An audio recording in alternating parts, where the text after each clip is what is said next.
it's Jess. Welcome back to my channel. As you can tell by the title, the thumbnail, today we're gonna talk about all of the books that I read in August. Technically, the month of August isn't over, so I do have a couple days left. There is a chance that I could squeeze in another book, maybe even two, since I am partially through multiple books at the moment. But I wanted to get this video filmed before the magical readathon starts, which is September 1st. I also intentionally kind of took this month easy in terms of reading and page count. So I've actually only completed 4 books so far in the month of August, and I'm perfectly happy with that number. I actually set a goal at the beginning of the year to read less this year than I did last year, and it was kind of nice to focus on some of my other hobbies and get some things that I've been putting off in my real life accomplished. So I have 4 books to talk to you about today. The good news is that I really loved all of these books. So even though I only read 4, it was a really good reading month in terms of quality. Let's talk about the books. The first one is A Fire Endless by Rebecca Ross. This is the second book in the Cadence duology, and just like the first book, I gave this one 4 stars. I think that this is a really excellent fantasy duology. In the first book, you're basically following Jack, who is a bard. When Jack was a child, he lived on the island of Cadence, and when he was like a preteen, he was sent to the mainland to go to school to train to become a bard, and he has lived there for like the past 10 years. He is adult now, and he receives a letter summoning him back home to the island of Cadence. And when he gets there, he discovers that girls are being kidnapped, and they want him to use his magic, which is all about music, in order to try to communicate to the spirits of the island and see if they can get some help in trying to solve this mystery of why are these girls being kidnapped, where are they being taken, are they still alive, all of that stuff. At the end of the first book, I will say that you do get a resolution to that part of the story, but as a result of what they learn in book 2, they are dealing with the ramifications and the consequences of everything that happened in book 1. And now we have some bigger problems that we need to deal with. I'm not going to get into what the plot is. I don't want to spoil anything, but I really like this. I loved the ideas about magic in this and how they were really just components of the characters' everyday lives. The magic almost seemed like a little bit mundane, which might sound like an insult, but I promise you, like, it's not. I really liked the magic in here. I do wish like it was a little bit more explained, but to be honest, the rules are just like super soft. It's a very soft magic system, and it works within the context of the story. Overall, the story is a very soft story. It is about these people and families and the relationships within communities, and it's about them living their lives, doing the best that they can. This story also has quite a bit of like fairy tale elements. The spirits in this like duology are definitely kind of like traditional old school fairies, a little bit helpful, a little bit tricky. They don't necessarily fully understand what it means to be mortal and human. There are quite a few moments in this series that reminded me of fairy tales in like a really amazing way that I loved. But again, this is like just a soft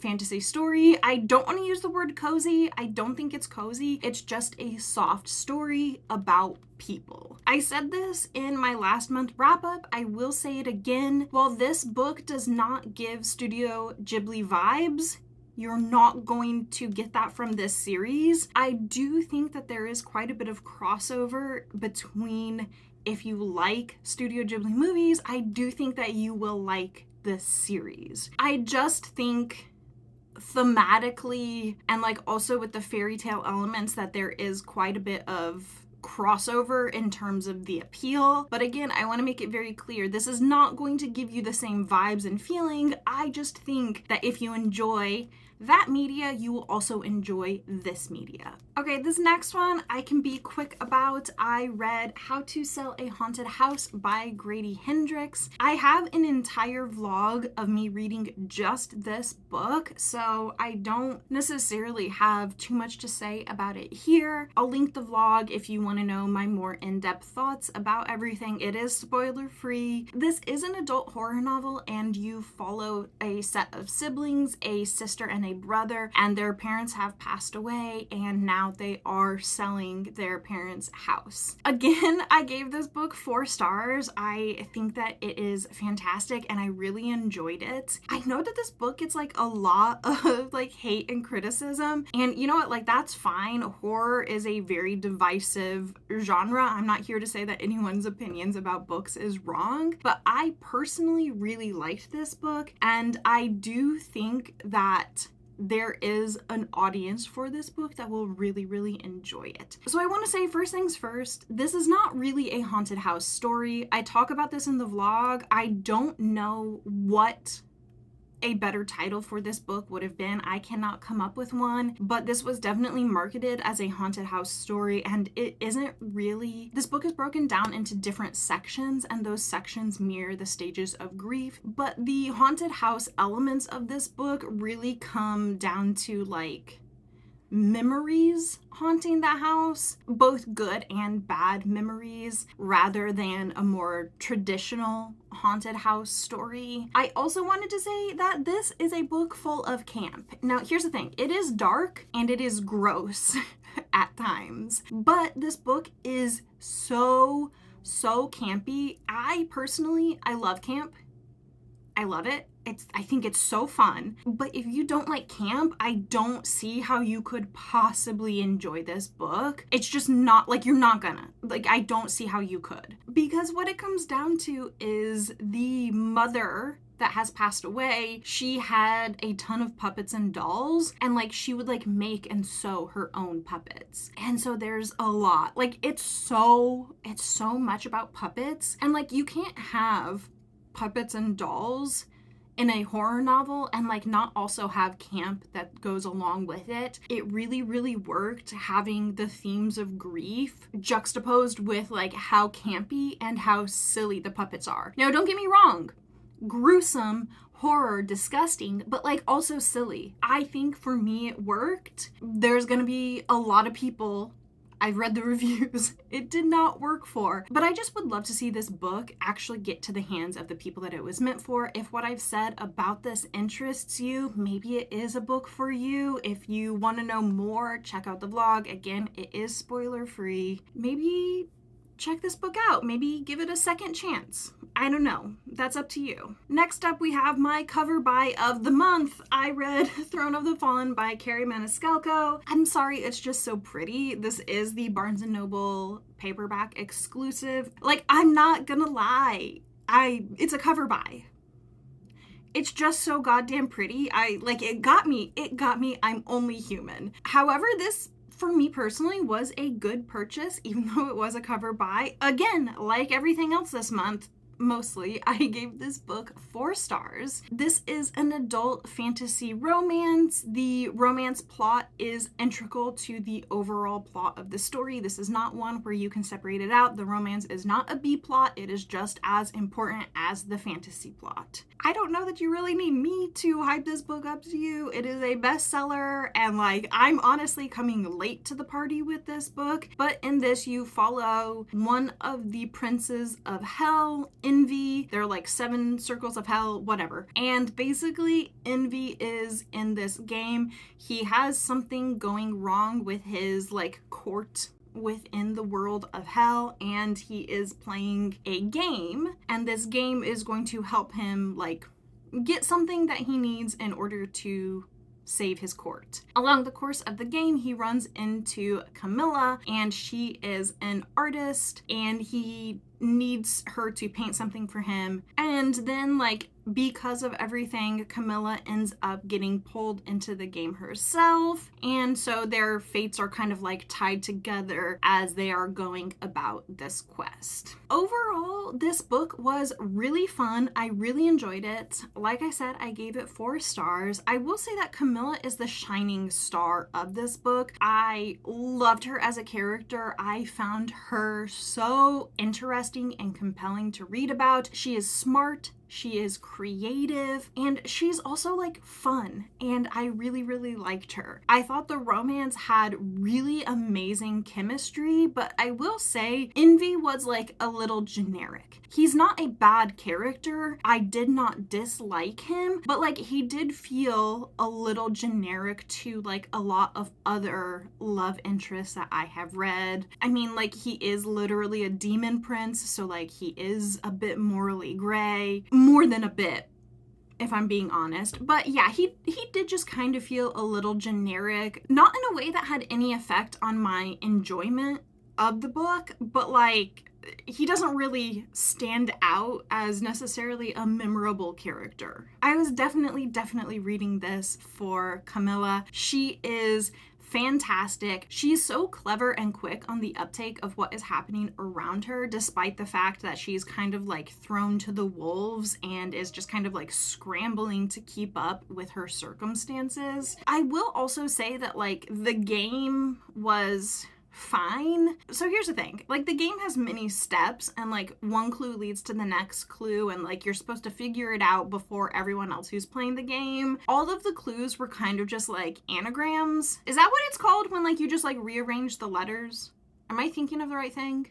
I'm not sure. But like, you know what I'm saying? Like someone like tells you a sentence and then you rearrange the letters and like that makes the clue. And to be honest, I find those boring. Like that is not an interesting clue for me. And I think mainly because like I can't try to figure it out myself, because like it could be literally anything. And when you consider the fact that like we have a demon prince and magic and like a whole cast of characters that like we don't necessarily know, it just like doesn't really lend for a fun reading experience when I can't also try to figure out what the clues are. So I didn't really like that aspect of the game, but overall the game I thought it was fine. If you want like a fun time with some good chemistry, then I do recommend this series. And then the last book that I want to talk about, I finished Oathbringer by Brandon Sanderson. This absolute behemoth of a book. This is book 3 in the Stormlight Archives. Honestly, I don't have the time to go into it. Like the Stormlight Archives is just so grand, the scale of bullshit we're dealing with. And when I say bullshit, I mean it in the absolute best way possible. But like there is just so much that happens and goes on in this series, and I don't have the time to get into it. I'm so sorry. Should you read this book? Absolutely. I mean like the series, like you got to start with book 1. Don't skip to this one. You will be so confused. I love this series. It's a favorite of mine. I highly recommend it. This was my only 5-star of the month. It is a reread, by the way. I gave it 5 stars the first time, so no one is surprised that I gave it 5 stars the second time. If you want like a little teaser to sort of pique your interest, once upon a time, there was a king, and he met this group of other people. The king was human. This other group of people was a different race, sentient, intelligent, not humans. He met them on like this exploration. They got to talking, made an alliance, and then they held this party where they were celebrating the alliance, and this other group of people called the Parshendi had the king assassinated. And we are now 6 years later, and we are 6 years into a war between this human kingdom, like there are multiple human kingdoms, but between this kingdom and the Parshendi people. And you follow the brother of the king.